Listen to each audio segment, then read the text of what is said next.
Mickey Eskimo, visual creativeness. You know, he just created images for this sport that are just, they're unparalleled. No one added that sort of visual imagery to the sport to propel it to just something of art. I came to Hawaii with $100 in my pocket. Wouldn't have passed Homeland Security like this anymore.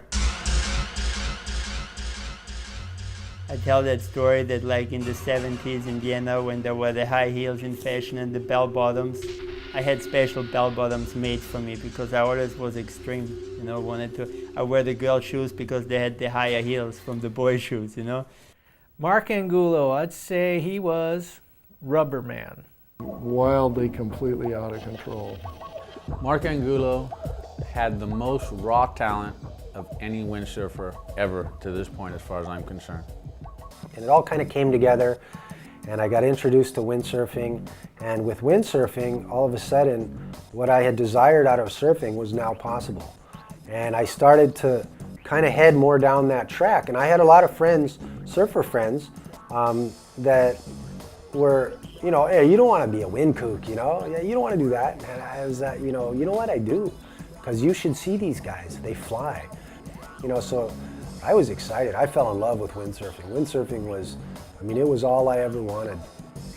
You get that little head bob when he's doing off the lip. He was a great guy to watch it. Interesting thing with that is it actually helped my sailing out a lot. And one thing that I learned through rotating in the air and spending a lot of time trying maneuvers in the air is that where your head goes, everything else follows. Where you look, where your head goes, that's where you're going to go. So kind of in life is like that.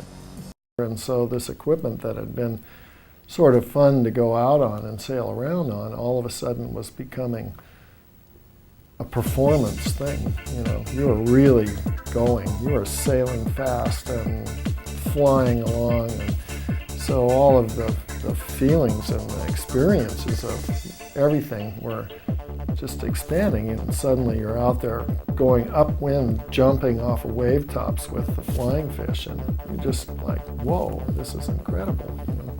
And so, you know, it was touching us in a way that you just couldn't stop thinking about making it better.